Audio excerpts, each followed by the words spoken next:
You're listening to Thunder and Lightning on SuperTalk Mississippi, covering Mississippi State sports like nobody else. With Sports Talk Mississippi's Brian Hadad and Robbie Faulk of On3 Sports. Now get ready for Thunder and Lightning. This is Thunder and Lightning here on SuperTalk Mississippi. Brian Hadad and Robbie Faulk here with you on a Monday morning. Thanks for joining us at supertalk.fm or wherever it is that you get podcasts from. We appreciate you guys out there, our great listeners, especially our servicemen and women out there taking care of us. I want to thank our sponsors over at Strange Brew Coffee House and Churn and Spoon Ice Cream. Start your day the right way with a trip to the drive-thru over at Strange Brew Coffee House here in Starkville or at Brupolo over in Tupelo. Be a little weird, Robbie, if there was a Brupolo in the middle of the Lander Center. That would be extremely weird. You know, our friend Abby Hunt would be thrilled, though, I bet. Abby's doing an excellent job there. That place looks amazing. I mean, facilities management is in the blood for that one. So. Oh, yeah. The Hunts can take care of business. Yeah. I have a bone to pick with you. I listened to the show the other day, and Hold on. I wasn't on the show, as some people figured out. Yeah. And on your Brupolo, you picked Chester. Yeah. Which is Big Daddy's community. I didn't know that. You didn't know that? No. Why would I know? Are you serious? How would I know? I've never even been there. I ain't never gotten the invite to Big Daddy's mansion. That is where I was born. I was born in Chester. And you picked Chester, and I wasn't even on the show. Hold on. Be a little weird, Robbie, if Brupolo was in Chester. Man, that would be weird. But that would be a great location for a Brupolo because Chester right now is booming. The stock is skyrocketing in Chester. Home of Chester Baptist Church and Brother Rob Faulk. There you go. They had baby dedication on Sunday with, I think, like 10 babies. That place is booming. Good for them. Wherever you are in our great state, you can enjoy Strange Brew Coffee each and every morning. It's just a click away at strangebrewcoffeehouse.com. The Mississippi Beef Council wants to remind you that beef, it is what's for dinner. Whatever you're cooking out this weekend, nothing beats the sizzle of beef on the grill. And I know we're coming up on Turkey Day, but every day before that can belong to the cow. And it should. And after, yeah. So I've already, Christmas, prime rib is my meat of choice. Oh, of course. I'm doing a big old prime rib every Christmas now. That's just the way it's got to be. Whatever you're doing for cooking out this weekend or any weekend, put some beef on the grill. And if you don't want to cook out, let somebody else do it for you. So many great steakhouses around this state, and you can vote for your favorite. Go to the Mississippi Beef Council's Facebook page and put in your vote today. Beef, it's what's for dinner. Thank you to our friends at the Mississippi Beef Council. College Corner, collegecornerstore.com is the place to find the maroon and white merchandise that you are looking for. They have got a great sale going on right now, and if you haven't checked it out, you need to do it because they are going to save you some money going into this holiday season. We're going to have a Black Friday in a couple of weeks. They don't have all the details squared away just yet. I think they're doing Beat the Clock, but they don't have it just completely ready yet because they do have that Oxford location, and they want to make sure they got specials for everything going on there, with game day being in Oxford this year.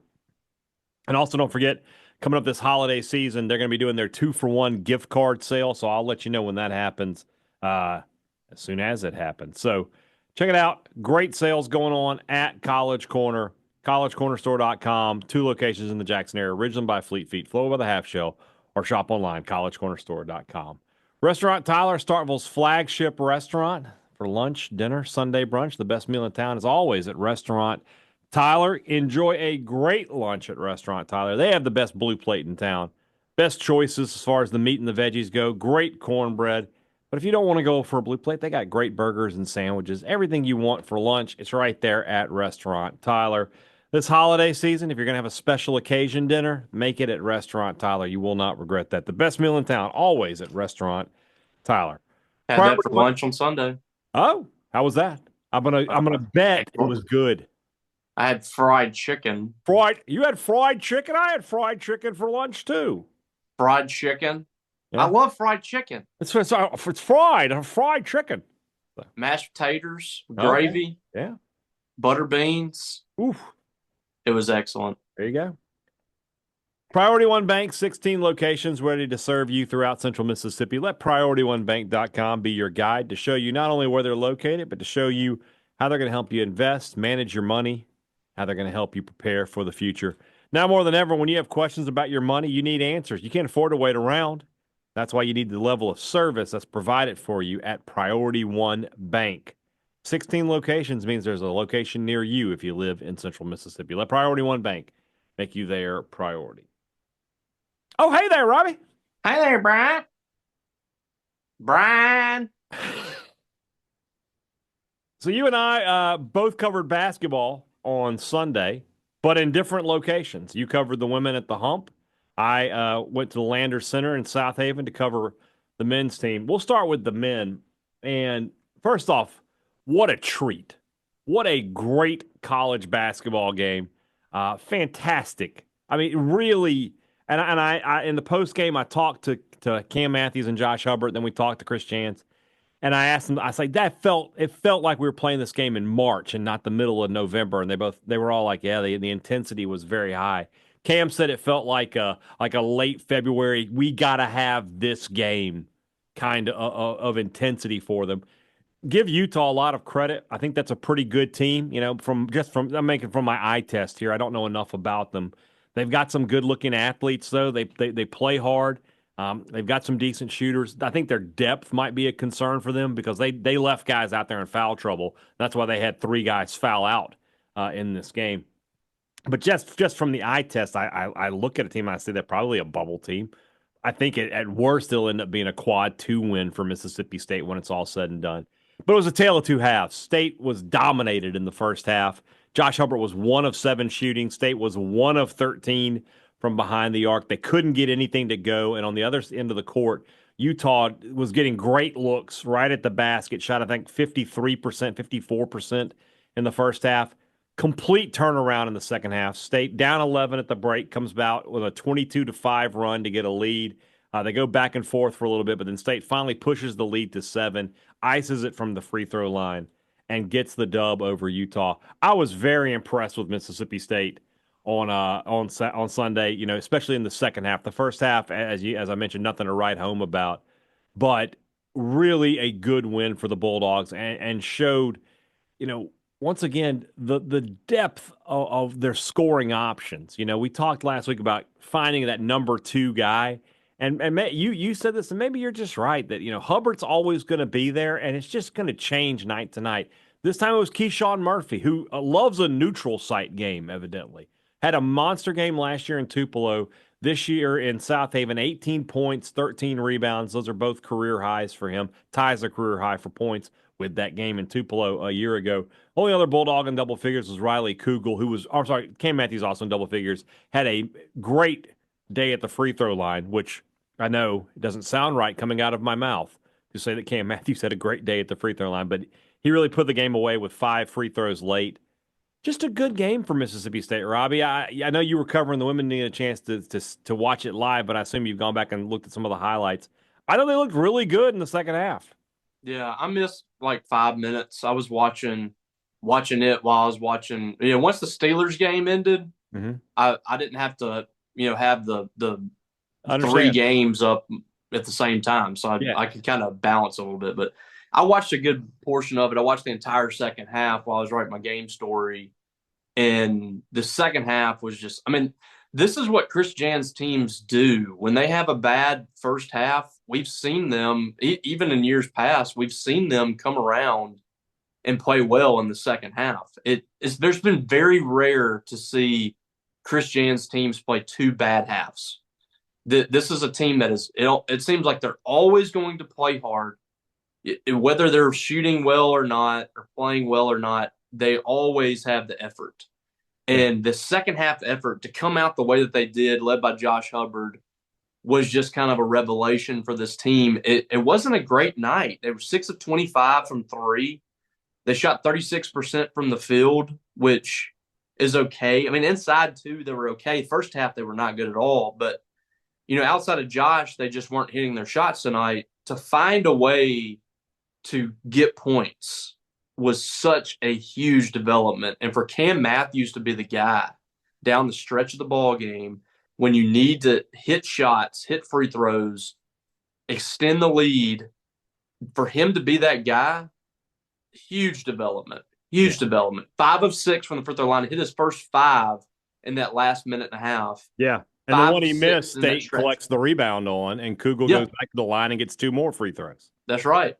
8 of 10 he finishes, which has to be the best free throw shooting he's ever had. Yeah. But Jans, listen to the post game with Richard Neal, and Jans was on there, and he talked about just how much work Cam is putting in the gym, trying to make himself a better player. You know, it'd be one thing if he just kind of went through the motions and realized that, you know, he was who he was. He's never going to be a three-point shooter. He's never going to be a mid-range guy. He has legitimately worked hard in the offseason to kind of change the scout a little bit on him. He doesn't want to be the guy that people hack and put at the free throw line and he's costing Mississippi State points. He wants to be able to go down there and knock down some big shots down the stretch. Last year, you know, Mississippi State loses a game against Ole Miss that they had a chance to tie and take to overtime there at the end of regulation. He had 2 misses and they weren't even close to going in. And I think he remembers moments like that. And for him to come in and do that was just special. Yeah. And I know it's just free throws, but those win and lose you ball games. And tonight, I think that won Mississippi State the game, because Utah could have very easily turned that game there late in the last minute and a half. State got defensive stops, but they extended the lead and put more pressure on Utah because of what he was able to do. And you mentioned Keyshawn, easily the best game of his career. He was fantastic. 8 of 10 for the line from him too. 14 rebounds, 18 points. State rebounding really got better in the second half. I think they out-rebounded them by 4 in the game. And their rebounding in the second half was much better. You know, Michael Nwoko, who didn't do much for you offensively, but he had 11 rebounds. 11 boards. You got 25 boards out of your centers today. Yeah. That'll play. That'll play all year long. Play. 20 points from your centers. You scored 20 points, and you got 25 rebounds. Yeah. That will do. That'll beat a lot of teams. Because here's the thing, State's not going to shoot like this most nights. They were 6 of 25. This might be one of the worst nights they have three-point shooting. I don't think that they will shoot like this. And that's with Josh Hubbard going 5 of 9. He was just – I don't know how many guys have seen at Mississippi State do this. I mean, we've talked about Darrell Wilson and guys like that and Timmy Bowers, but this kid – before it's all said and done, I think he's going to be the greatest that's ever done it from a three-point shooting perspective at Mississippi State. And it's just so difficult to stop him. When he comes off those screens on the wing, I mean, you can count it almost every time. Yeah. And he had that rough first half, but you were not holding him down for another 20 minutes. All in all, for Mississippi State, like I said, just a really impressive win. I'm just trying to 7 turnovers. Yeah, let me talk about that real quick. And I brought it up to Jans, and apparently it came from the radio show that through 4 games, Hubbard doesn't have a turnover yet. That's nuts. That's a really improbable statistic when you're talking about a guy who has the ball in his hands as much as he does, goes up for shots, hasn't been stripped of a shot yet, anything like that, goes to has driven to the basket and isn't getting it taken away from him there. That's a pretty impressive. And the thing, and I said this in the press, I said this in the post game to Jans. It's not like Utah was a bunch of 5'10" guys out there. They were long, athletic, physical. They played hard, but they were only 7 turnovers. If State's going to get only 7 turnovers a game, they were +8 in turnovers in this game. If they're going to be able to they're not going to out rebound a lot of opponents, but they out rebounded Utah tonight. And like you said, if they're getting 20 and 25 from the 5 position night in, night out, you're getting 18 to 25 from Hubbard. So now I'm going to be around 45 points right there, and I got the rest of the lineup to get me 30 points to get set to 75, and they're going to win a lot of games doing that. Hubbard, his stats bear it out. He has 0 turnovers in 117 minutes with 5 fouls. He's playing on a different level right now. He's shooting really, really playing well. 60% from 3-point range. Yeah, and that was 83 from the line. I mean, Yeah. He's just been incredible. I mean, and he's got a whole season to play out, but he had his moments early last year, but you could kind of tell that he was a work in progress. He is a guy that's playing on a different level, and a lot of that is the work that he puts in the off season. Yeah. I mean, he's just a machine. If you've ever been around Josh Hubbard, his entire life is ball. I mean, it's just what he does. He goes to the gym, he works his butt off. He doesn't put anything in his body that's going to be a detriment to him. He's just a ball player, man, and you can see it. He leads this team, but like I said, I mean, you're getting contributions from different people. It feels like every game, and it's going to need to continue. I mean, this non-conference schedule isn't easy. I mean, it's going to be a tough non-conference schedule. Yeah, this game against SMU coming up. They're a decent team on the road. As Jan said, 5 straight power opponents, I believe it is, because you've got you played Utah, then you go to play SMU, then you have this 2-game tournament with it's Butler, Northwestern, and who do they play in the first game? UNLV. UNLV. I mean, that basic Mountain West is a power conference in basketball, and then you have the game with Pitt. So I mean, that's 5 straight, and then you have a quick non-conference break, or you get a couple of smaller schools, but then you got to go play at Memphis. Yeah. So McNeese State's in there too. And McNeese, who we know all about, not as great as last year, but still a good team. It's still Will Wade, still going to be a good team. So yeah, Jan's talked about that. He said he felt like they needed challenges. He felt like this was the year to push up on the non-conference. State's going to have a chance if they handle their business in the non-conference to be a top 10 or so net team when the season rolls around. The same way they were Jan's first year. The difference, hopefully, is that they're better in conference play than they were in Jan's first year. And if that's the case, they're going to end up being a 4 or 5 seed when this NCAA tournament rolls around. So really good day for the men. For the women, Robbie, the games that they've played this week, it feels like defense is the theme for this team, that they just are playing a better quality of defense than they did maybe at any point last year.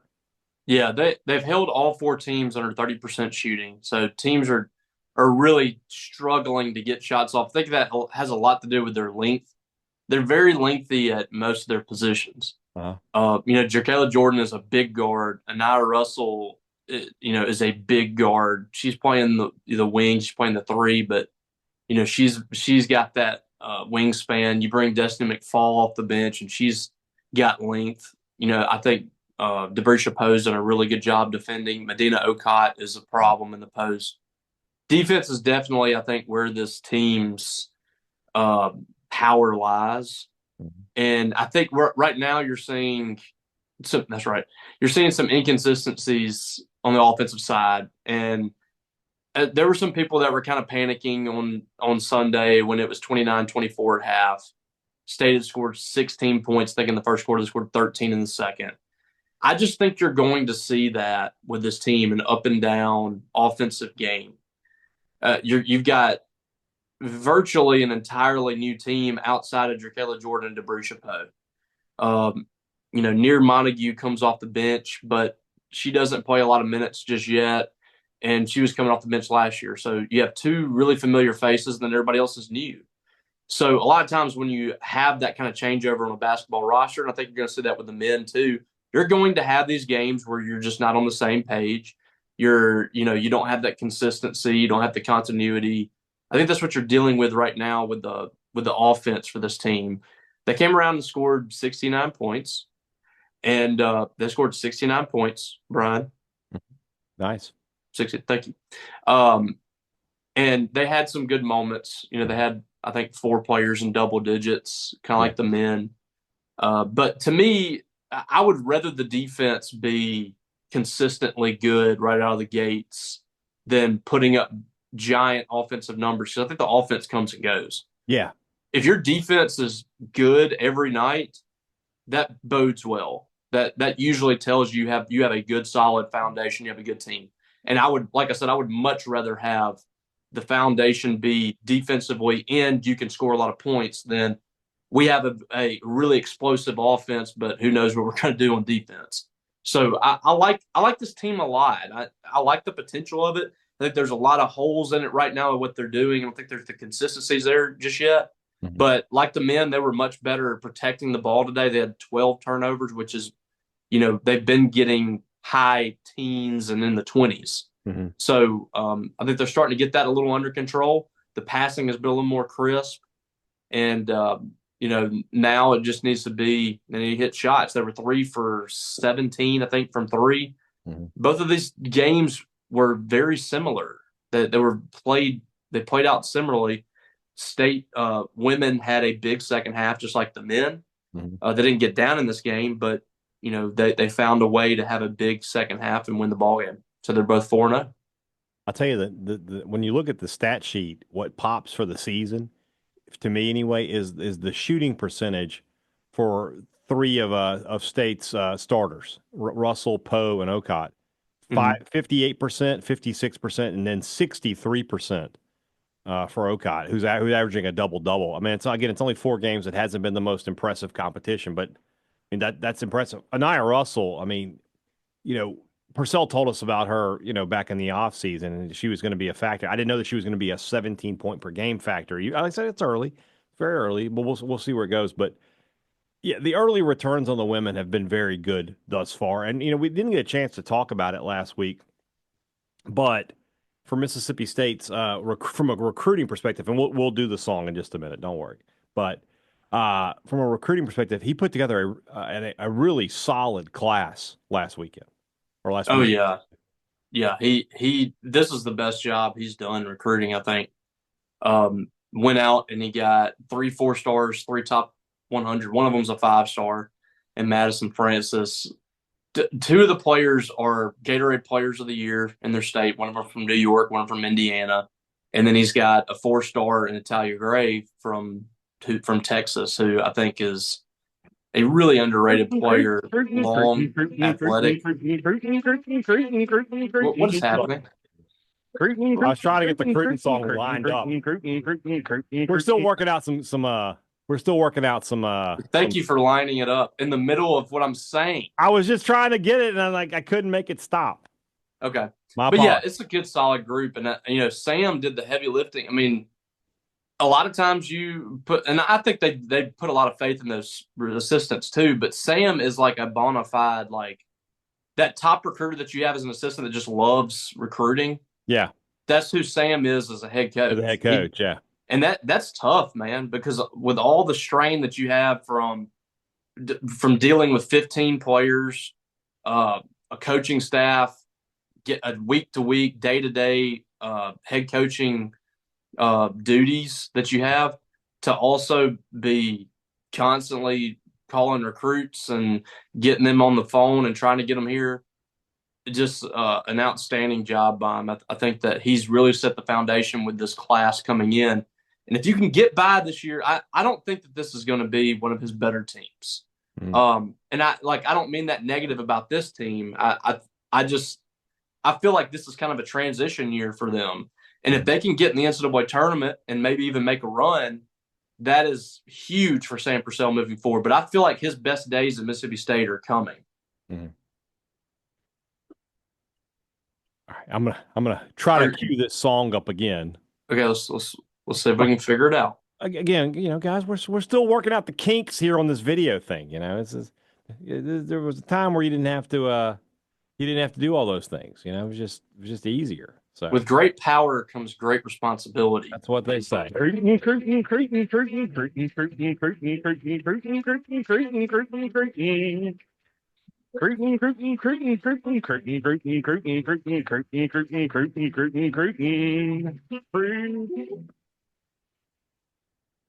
the way, we're blaming Will East. I told him last week, I was like, hey, I need a graphic that has the Cruton song on it that I can just pop in there. And where is he on that? Huh? Well, too busy sending me mean text about Ole Miss being good in football. That's what he's doing.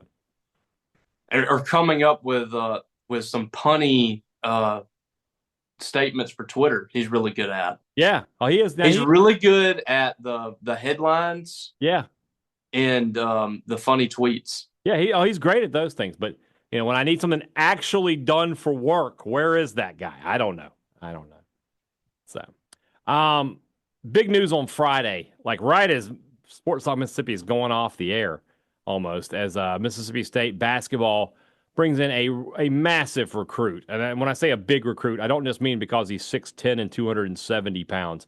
T. Bartlett is the name, rated as the number 61 player overall on 3 Sports, a 4-star on all 4 recruiting services, so a composite 4-star.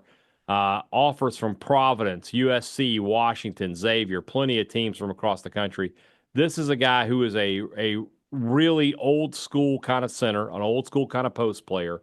You know, when you think about Mississippi State, in terms of like a Lawrence Roberts, but a bigger version. Please don't say Renardo Sidney. No. Okay. What? You said it. Why did you say it? I wasn't going to. Because several people have used him as an example to me, right, and I almost fought them. There's 2 issues with what you've just said. One, under no circumstances should ever that be made. But secondly, high school Renardo Sidney was a lot more like a guard. Like, yeah. If you watch him, people thought he was coming in and was going to be like a Magic Johnson kind of player. Oh, Renardo had he had his head on straight. Yeah. Would have been a first-team All-American. That first round. Top 5 draft pick. There's no question. He was incredible. So the other issue with people saying that is they're not the same type players. It's not even the same type of players. It's a terrible comparison. Much more comparable to like, if you're going to really want to reach for one, an Eric Dampier, a traditional center. That's how I would look at him. You know, a guy who'll be a shot blocker, a force down low, a guy who can, do a lot of things that Tolu Smith does, but could be even physically more dominant down there. So that's how I would look at this guy. So Jans's class is really impressive when you look at it. I mean, ranked 16th nationally on 3. Four players. Now, Chol Macha. I don't know how to pronounce it just yet. I'll be honest with you. I don't even know if he's going to be in the class. He might not even be in the class. But the other guys are all a 4-star on at least one service. King Grace is a 4-star on 3 of them. Jamarian Davis Fleming is a 4-star on 3 of them. Cameron Paul is a 4-star on 2. And then you have, as I mentioned, T. Bartlett on all 4.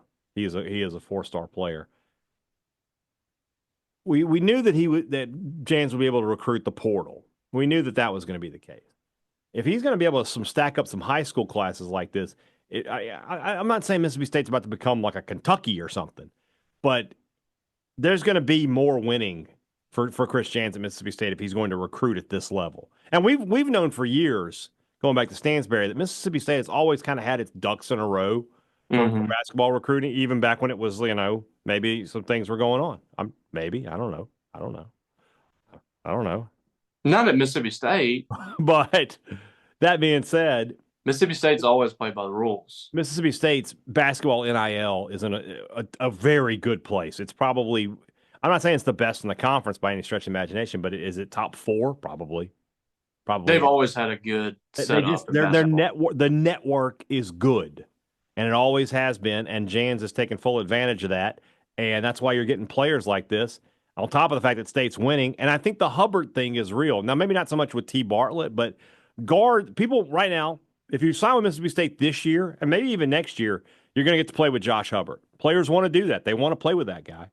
But secondly, guards are going to look at that and go, well, I can do that too. A guy like King Grace is going to look at Josh Hubbard and say, well, I can do what he's doing. And and if Chris Jans can do that with Josh Hubbard, what can he do with me? That's going to be the mindset for a lot of these guys. What I look at is like, this is a Rick Stansbury caliber class. Mm-hmm. And I mean, what was kind of the knock on Stansbury is like in game, it wasn't always there. Mm-hmm. In game coaching, development, that was kind of absent at times. Chris Jans is a great in game coach, elite. Look at today. Look at today. You're down 11 at the half. Look at what they did in the second half. You went from down 39-28 to second half 50-34. So, I mean, I'm just imagining Chris Jans with 4-star caliber players on this roster. And, I mean, guys want to play. When they get here, they want to play for Chris Jans. They don't want to leave. Keyshawn Murphy did everything possible to leave, but leave. He wasn't getting what he wanted.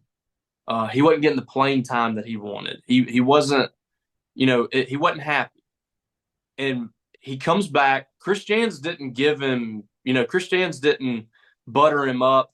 Chris Jans didn't, suck up to him, give him playing time to make him happy. When he came back last year, he had to earn his way back on the team.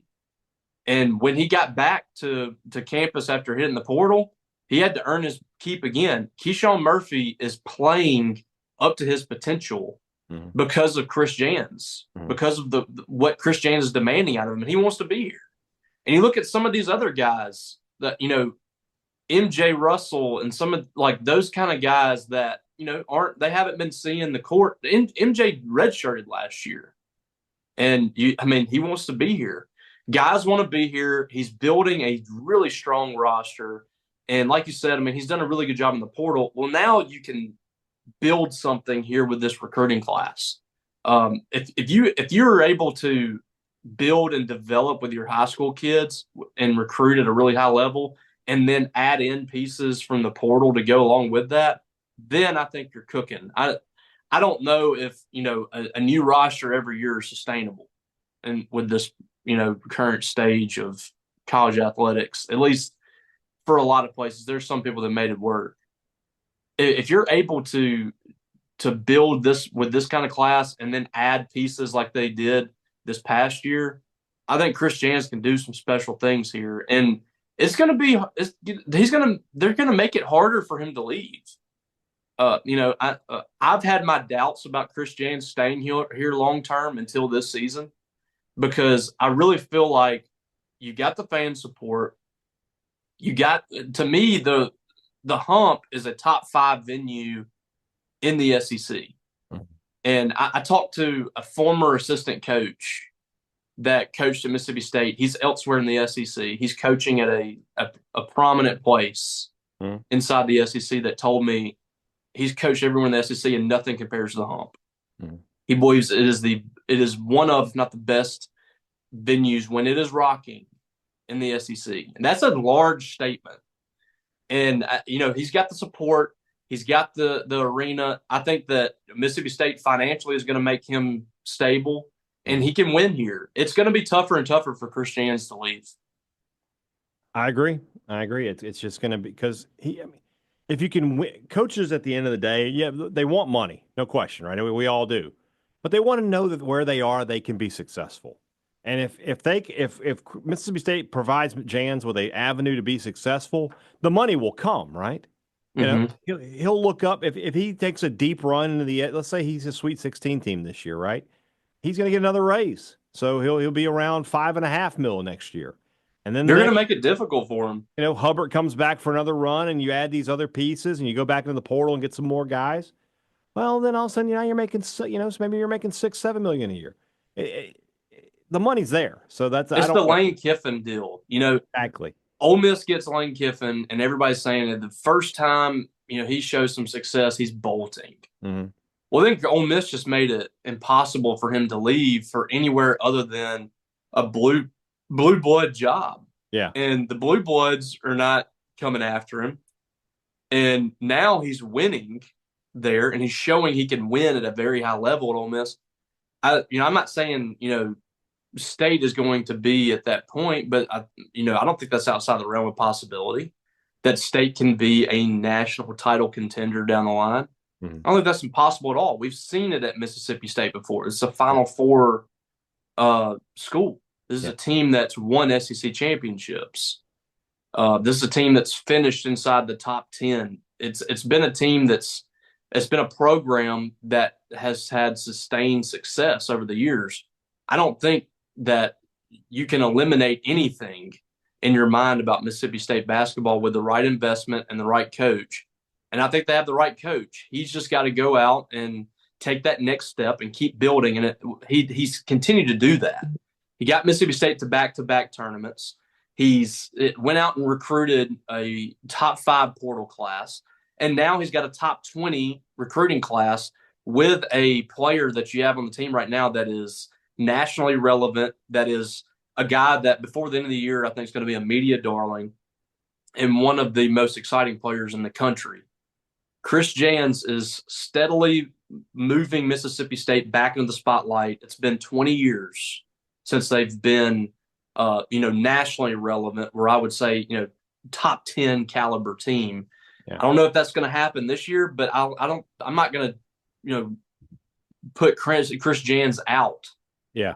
As far as that's concerned. There were some people last year who were like not pleased with Jans after he lost to Ole Miss. They were like, this guy's not like, how did that turn out?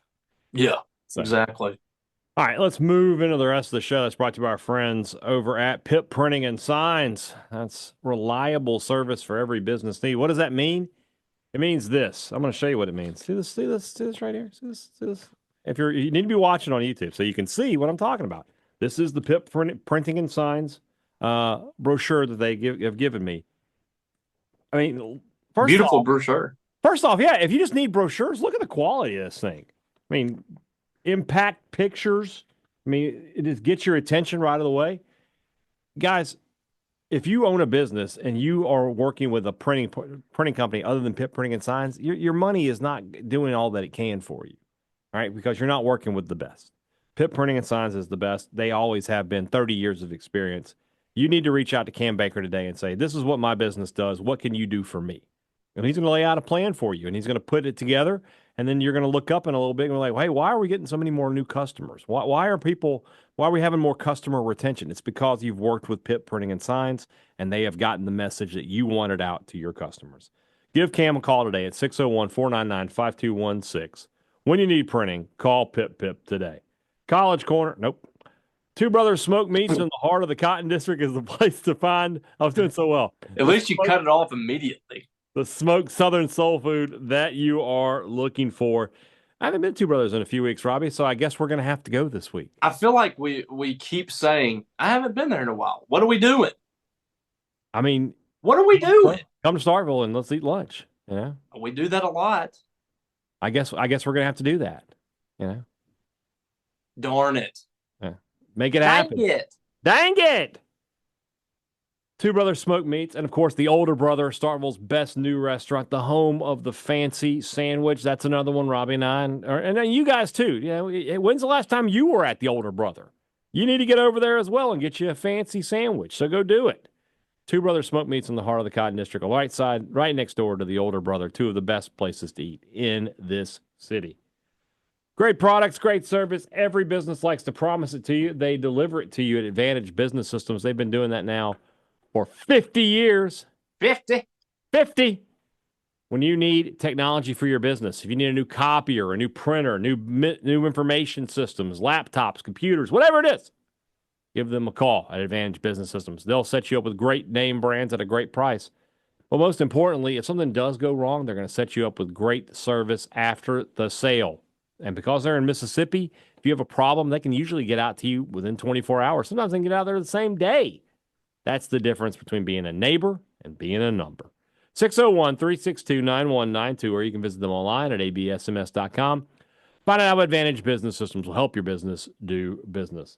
Before you go to the games this fall, you need to go to Maroon & Co. You need to go check out Starkville's best place to get Mississippi State gear. They've got stuff you cannot find anywhere else. They have the biggest and best, the most unique selection. But most importantly, they've got a code with us that's going to save you some money. This holiday season, man, you're trying to save a little cash. You want to get more. But make your dollar go further. You can do that with Maroon & Co. and our promo code Thunder15, 15% off, regular price. Some exclusions do apply. Before you go to the games at Davis Wade, at Duty Noble, at the Hump, you need to go to Maroon & Co. Robbie, you and I aren't betting men for the. I like to place the occasional wager. I don't know about you, but this line on Mississippi State, Missouri is low. A little fishy. Oh, it's. What was it? Is it 10? It's 8. Oh. Mississippi State has not won an SEC game, or not lost an SEC game by less than 10 this year. I know, but I know Missouri has not been great, but who does I don't know what cover Missouri is. Luther Burden? They almost won again on They Saturday. had that game in the bag, and they let it get away. And they had, if they won that game, they had a legitimate shot of being 10-2. Mm-hmm. They would have been. I have no idea how. They would be 10-2 and complaining they weren't in the playoff. I mean, they should have lost to Oklahoma in Vandy. Mm-hmm. So, they haven't looked good in a single game since like week 2, and they're sitting here with 3 losses. But it's a winnable game for State. I don't look at that and say like I just don't see State winning. I mean, it is a winnable game. It really is. Winnable, I mean, but at the same time, I see the way Brady Cook has played this year, and he hasn't been great, but he's good enough. And then I just don't know who's going to stop Luther Burden. I mean, I'm totally expecting 80% completion percentage for Cook, 85% maybe. Ooh. Luther Burden's probably 150 yards. I mean, that's what I expect. 175 yards and 2 scores. Yeah, it's anything less at this point is a surprise. Just an odd line, though. That is a fishy line. I mean, State, what are their margins of defeat? 7 in SEC play, 17, 22, 10, 10, 33, and 19. Yeah, I mean, and none of those games that I feel like State had a legitimate shot to win. Yeah, and then Toledo. Their closest game, strangely, was Georgia. Yeah. I mean, even A&M was. I feel like Georgia was closer than that. Like we were thinking in the second half, like, man, if you could get a stop right here. Georgia was a game that I would have said if State could have gotten 5 more minutes, they might have had a chance to win that game. But Georgia was starting to die on the vine a little bit. Yeah. Hey, totally, completely unrelated. Oh, we're going non sequitur here. We're going off the rails. Let's do it. You know that old grocery store that's on I think it's Greensboro Street. Yeah, across from Louisville. Yeah, I know exactly what you're talking about. Yeah. Yeah. It's on the corner. Is that Greensboro Street? It's Greensboro and Louisville, yeah. Louisville. Did you know that is an apartment? People live in there? Yes. I thought it was just an old abandoned grocery store. I just saw it on Facebook. I, for years, have thought that would make a great place to have like a little sandwich shop for the kids when they go to school or something. It looks awesome. I just saw it on Facebook come across my feed. I went and looked at it. It is awesome. And this is free advertising, by the way, for you got to send me this link. I want to see it. This is free advertising for you. This apartment is now for rent. I'll send it to you. Okay, I see it now. I see it now. Hold on. You see it? This place isn't. What? Yeah, and my mind's blown. Dude. If I had this apartment in college, oh boy. This is it's like a little studio place. Apartment. Really cool. Yeah, this is free advertising. It's got a sleeping loft. Yeah, and a little back porch, little area for a grill. I thought that was just an old. My mind's blown. I had no idea that people live there. That's a good deal for what they're offering. Wow, that's pretty good. Well, I had no idea. Had no clue. Yeah, so if you're in the market for an apartment, there's some free advertising for you guys. All right. One more thing before we go. We got to give a big shout out here. Starkville High School jacket dance. First in the state. First place, an overall varsity grand champion at the Deep South Spirit Mania competition in Jackson. My daughter Emily got her championship ring tonight. Led by Emily Hadad. That's right. So how about that? Congratulations to them. So very good. It's a good day. Good day. All right. It was a good day. We're trying to get all these Cruton song hijinks worked out. Tomorrow's show, back with Jeff Lebby.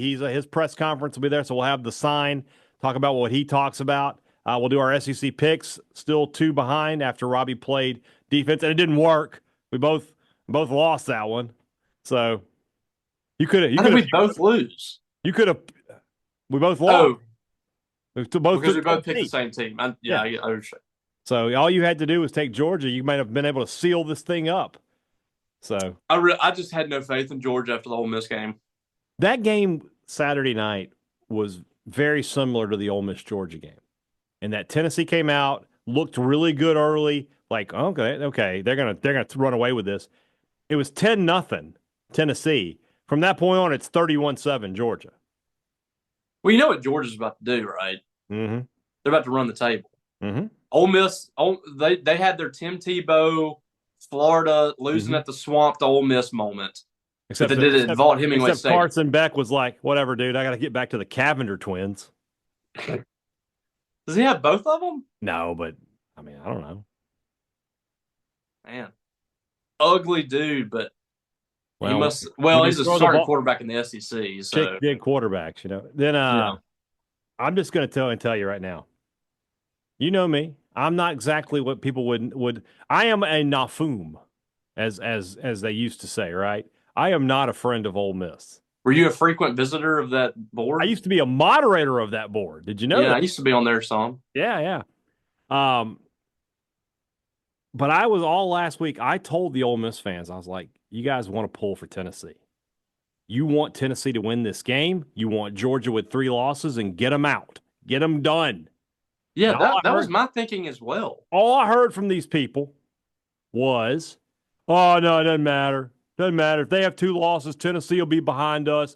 Georgia will be behind us. The AP poll came out today and Georgia's ahead of Ole Miss. Now, that poll doesn't really matter. I'm just going to tell you on Tuesday, I'm just not going to be surprised when Georgia's ahead of them. Oh, they'll. If it was between Georgia and Ole Miss, the committee's picking Georgia. So Alabama. I don't know if it'll come down to that, but let's just assume Texas beats Texas A&M, right? So that doesn't matter. A&M's out at that point. They have 3 losses. Yeah. Right. Alabama is kind of separated itself from the other 2 loss teams. Like, I'm pretty sure right now, if everything holds out, it's going to be Texas versus Alabama in the SEC championship. I'm pretty sure of that. That's what's on tap. Okay. So then you have the other 2 loss teams. You have Georgia, Tennessee, and Ole Miss. I'm just telling you right now, that Kentucky loss for Ole Miss is an albatross. It is an anchor. Well, the LSU loss is starting to get there too. LSU loss is not good either. Both of Ole Miss's losses you can say are bad. They're both to unranked teams. Because here's the thing, I test Ole Miss. To me, Ole Miss is a top 5 team. Yeah, from the eye test. Yes, but that's not what they're going to do. They're going to look at your losses, and then who has the worst losses. They will look at that. Georgia's losses. They lost to Ole Miss and Alabama, both on the road. Tennessee lost 2 games. Georgia and Arkansas, both on the road. Ole Miss has a bad home loss. I'm just telling you. I understand that Ole Miss beat Georgia. I understand when you watch Ole Miss, they are easily a top 5 team. Easily. They have the best defense. Question. They have the best defense in the SEC. No question. You can make an argument that Ole Miss has the most complete team as far as personnel. They do. They have offense, an elite quarterback, but they've screwed up in 2 games. Yeah, but that is going to hurt them. They may still very well get in. They will probably get in. But am I going to be shocked when we go to this last day and they're tied at 10-2 with Georgia and Tennessee, and Georgia and Tennessee get in and they don't? I'm not going to be surprised by that. I'm just going to go ahead and tell you.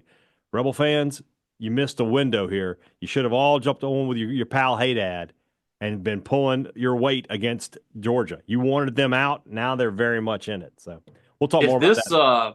If this game in the swamp is at night. It's not, though. It's 11 a.m. Yeah, if it was at night, I would. A little different. I still think Ole Miss wins this game, but it is not. It's gonna. Lagway gives them a chance, and look, their season turned for the better when Mertz got hurt, and I hate to say that because I don't like people getting hurt, but Lagway gave them the best chance to win, and against a front like that can do things, a mobile quarterback, a guy who you can just maybe throw some QB run in. Remember. Joe Moorhead, for all his faults, one thing he always said was the reason QB run can work is because it gives you an extra blocker, right? Yeah. If your QB's carrying the ball, the running back's blocking. So now you got an extra blocker. You can have that extra advantage in the box. And you got to remember, Georgia or Ole Miss doesn't blitz a lot. So a lot of times it's just those 4 guys. Florida's going to have some opportunities offensively in this game. It's just going to be they sacked LSU, I think, 8 times. Can they get half of that against Dart? I don't know. So we'll see. We'll talk more about that throughout the week. We've got plenty of They're time. They're playing good football right now, and they got a little bit of juice. The recruits. Well, they need. They're playing for Napier. Yeah. What is their record? They have 5 wins now. 5-5. They're going to get bowl eligible because they're going to beat the brakes on Florida State. But I mean, 7-5 and 6-6. There's a difference in that. So we'll see how it all goes. All right. Talk to you guys tomorrow. For Robbie Faulk, I'm Brian Hadad. Thanks for listening to Thunder and Lightning here on Super Talk, Mississippi.